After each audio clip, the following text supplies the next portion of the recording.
ગઈ તારીખ 4 ઓગસ્ટના રોજ ભરૂચ રેલવે પોલીસ સ્ટેશનની હદ વિસ્તારમાં આવતો પાનોલી રેલવે સ્ટેશન ત્યાંથી જયપુર બાંદ્રા ટ્રેન પસાર થઈ રહી હતી। તે ટ્રેનમાં દરવાજા પર બેસીને એક ઈસમ મુસાફરી કરી રહ્યા હતા, જેનું નામ અશોક ગુર્જર હતું। તે દરવાજામાં બેસીને મોબાઈલ વાપરતા હતા અને પ્લેટફોર્મ ઉપર એક ઈસમ એના હાથ ઉપર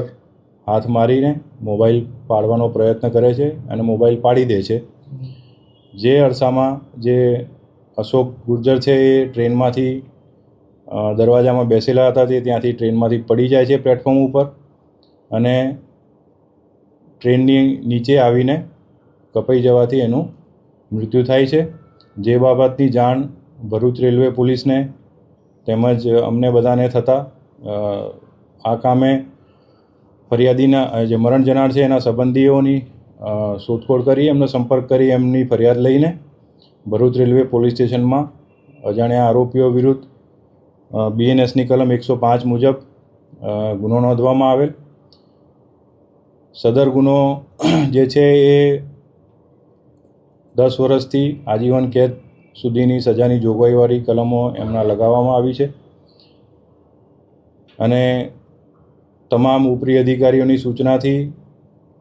પશ્ચિમ રેલવે વડોદરા યુનિટના LCB, SOG તેમજ ભરૂચ પોલીસ સ્ટેશનની કર્મચારીઓની અલગ અલગ ટીમો બનાવીને અજાણ્યા જે ઈસમો છે એમની શોધખોળ કરવામાં આવી અને પાનોલી રેલવે સ્ટેશનના તેમજ બહારના વિસ્તારના બધા CCTV કેમેરાને બધું ચેક કરતાં તેમજ હ્યુમન ઇન્ટેલિજન્સથી બધી ખાતરી તપાસ કરતાં જણાઈ આવેલ કે આજે આરોપી છે તે ટોટલ એ લોકો 3 જણા હતા અને 3 જણા સવારમાં પ્લેટફોર્મ ઉપર આવેલા હતા અને તેઓએ આ મોબાઈલ કોઈપણ પેસેન્જર આવી ધીમી ટ્રેન જતી હોય એમાંથી પેસેન્જરનો મોબાઈલ પાડીને પોતાનો ખર્ચો કાં તો ગુજરાન ચલાવવા માટેને એ લોકોએ અંદર ચર્ચા કરીને નક્કી કરેલું હતું। જે આરોપીઓ છે એમના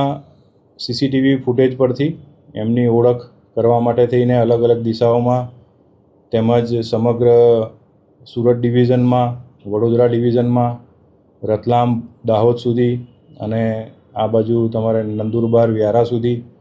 તેમજ વાપી સુધી જેટલા પણ ટ્રેનમાં ફરતા ફેરિયાઓ છે તેમજ જે અન્ય પ્લેટફોર્મ ઉપર જે વેન્ડર્સ છે એ બધાની પૂછપરછ કરીને તેમજ અન્ય જે ડેલી મુસાફરો છે એમની પૂછપરછ કરીને આ આરોપીની ઓળખ કરવામાં આવી, જેમાં જે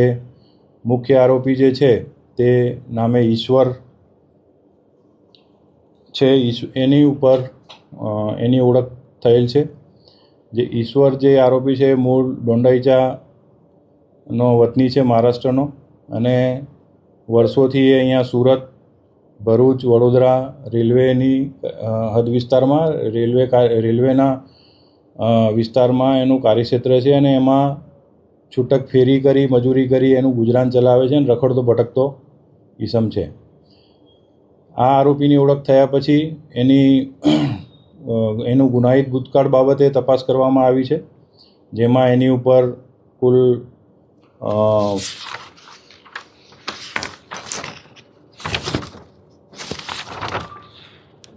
11 જેટલા ગુના ભૂતકાળમાં નોંધાયેલા છે। ભૂતકાળમાં એ સુરત શહેર પોલીસ સ્ટેશન સુરત શહેરમાં પણ એના ઉપર પાસા પણ કરવામાં આવેલી હતી। નંદુરબારમાં એક ગુનામાં મોબાઈલ ચોરીના ગુનામાં તે હાલમાં વોન્ટેડ પણ છે અને LCB અને SOGની ટીમે એને ગણતરીના દિવસોમાં એ ગુના બન્યા પછી 3-4 દિવસમાં જ અમે એને શોધી કાઢી પકડી લીધેલ છે। એ ચલથાણ રેલવે સ્ટેશન પર આવવાના હતો એવી બાતમી મળતા ત્યાંથી લીધેલ છે અને તેની ડીપમાં પૂછપરછ કરતાં તેણે બીજા અન્ય 6 જેટલા મોબાઈલ આ રીતે ચોર્યા હોય તેની પણ કબૂલાત કરી છે, જે બાબતની અલગથી તપાસ કરવામાં આવી રહી છે। આ જે ફૂટેજ છે એની અંદર પછી વધુ તપાસ કરતાં આ લોકો જે 3 આરોપીઓ છે એ પૈકી બીજો આરોપી પણ મળી આવેલ છે। રાકેશ યાદવ નામ છે, વસાવા છે એનું નામ, અને એ રાકેશ વસાવાને પણ ભરૂચ પોલીસે પકડીને એને પણ અટક કરવામાં આવેલ છે. તેમજ આજે મુખ્ય આરોપી ઈશ્વર છે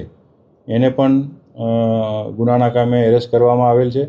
અને વધુ તપાસ કરીને એમના રિમાન્ડ લઈને આગળની કાર્યવાહી કરવામાં આવી રહી છે.